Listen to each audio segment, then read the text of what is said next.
Immanuel Ebenezer, Wakil Menteri Ketenagakerjaan Republik Indonesia bersama Wakil Wali Kota Surabaya Armuji melakukan inspeksi mendadak ke gudang Yudi Sentosa Sil di kawasan Marga Mulyo, Surabaya, Kamis, 17 April 2025 siang.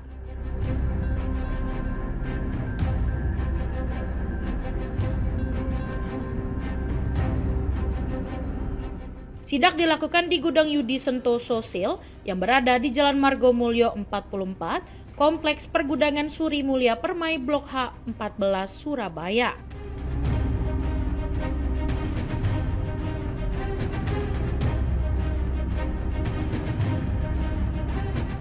Namun, rombongan Wakil Menteri Ketenagakerjaan Immanuel Ebenezer dan Wakil Wali Kota Surabaya Armuji sempat tertahan di depan pintu gerbang karena dikunci dari dalam.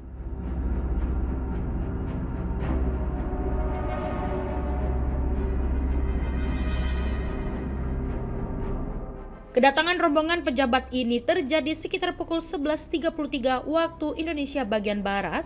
Mereka tidak bisa langsung masuk karena pintu utama tidak dibukakan.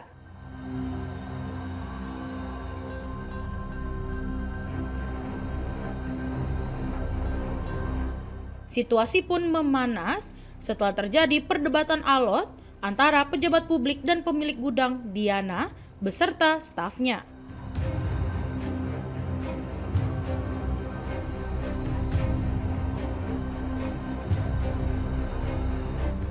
Hingga pukul 12.45 waktu Indonesia bagian Barat, Immanuel dan Armuji masih berada di dalam area gudang untuk melakukan mediasi langsung dengan Diana terkait dugaan penahanan ijazah milik karyawan.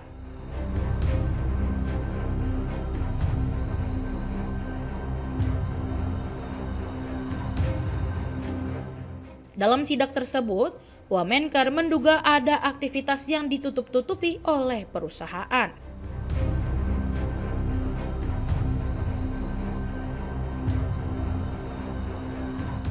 Ia menilai penahanan ijazah merupakan bentuk pelanggaran hukum yang tidak bisa ditoleransi.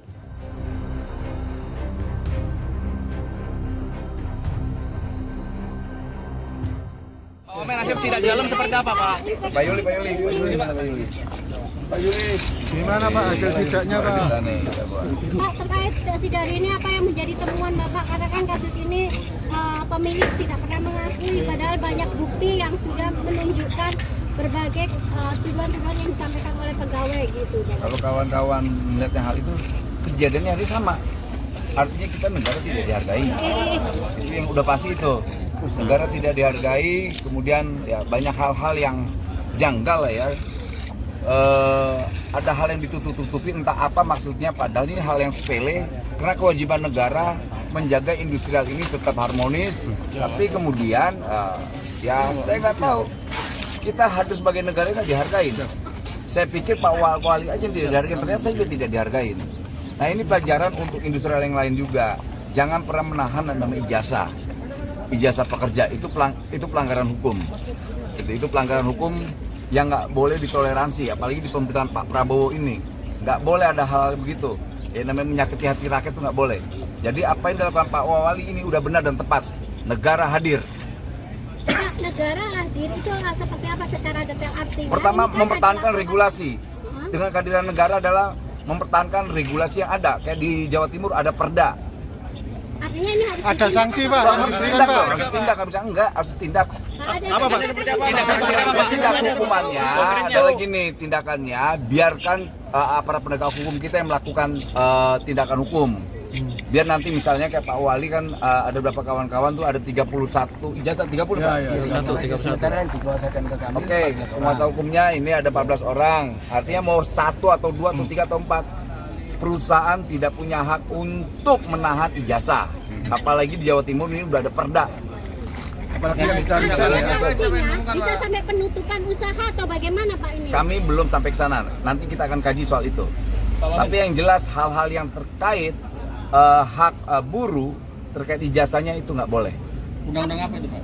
Perda. Pak, selain itu kan ternyata kan mantan pegawai harus nebus 2 juta untuk bisa mendapatkan ijazah Pak, dan itu nebus langsung ke yang bersangkutan, Bu Idiana ini. Berkelit-kelit orangnya. Nggak mengakui semua berarti. Nggak ngakuin. Bulat. Dengan Jadi Veronica saling seperti apa? tembak. Kita tanya Bu Veronica kenal nggak, udah resign. Nggak taunya ternyata kita temuin ada di samping lagi kerja. Dia bilang kan cuma main doang loh.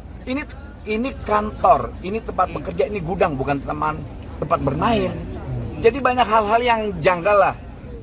Jadi banyak yang aneh. Jadi nanti kita serahkan aja soal tindakan hukumnya ke aparat penegak hukum ya. Pak, desakan kepada pihak kepolisi Pak agar ini benar-benar diungkap gitu. Kami tidak mungkin melakukan desakan, tapi yakin sekali bahwa kepolisian tahu apa yang harus dilakukan. Tapi Pak Wamen kesulitan juga. Kejanggalan apa aja Pak? Kejanggalannya apa aja? Selain ada saling menutupi satu sama lain. Maksudnya seperti apa? Upah UMK. Jadi banyak hal yang, aduh. Pak Wamen terkait Keterangannya dengan kalau seperti pemotongan melarang untuk sholat Jumat, terus UMK pembayaran juga di bawah UMK, terus sampai ada karyawan yang tidak digaji sama sekali, itu gimana Pak mungkin Pak? Itu yang paling tepat. Jawabannya biadab. Ini republik yang diajarkan semua dilindungi namanya terkait agama. Dia mau ke gereja, dia mau ke masjid, dia mau ke pura, dia mau ke kuil, itu dilindungi oleh undang-undang. Kalau mereka melarang itu, ya tahu kan ada konsekuensi. Gitu loh. Pak, ini kan sudah terlihat meskipun tidak ada pengakuan tapi sudah terlihat adanya bukti pelanggaran Pak. Kita serahkan ke penegak hukum. Udah pasti kepolisian kita tahu apa yang harus dilakukan dah. Pak, Gitu. akan ada evaluasi terkait perizinannya juga nggak Pak? Pasti dong, nggak mungkin nggak. Sampai saat ini, Wali Pak, kita seperti semua akan evaluasi, kita akan audit. Pak, selain Sampai saat ini seperti apa Pak? Ya nanti kita kasih tahu ya. Pak, selain ke pihak perusahaan, apakah sanksi juga dikenakan terhadap pemiliknya Pak? Semoga. Pak, terkait Jawaban barang-barang yang di dalam itu ilegal atau gimana Pak? Soal barang ilegal tidak itu bukan domain kami. Yang pasti serahkan ke aparat penegak hukum. Gitu. Immanuel menegaskan, negara harus hadir dalam menyelesaikan persoalan ini.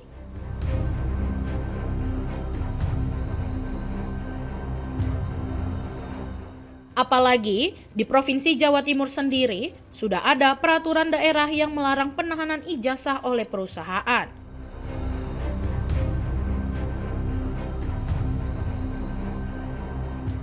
Pemerintah pusat pun mengambil langkah cepat menyusul viralnya kasus ini.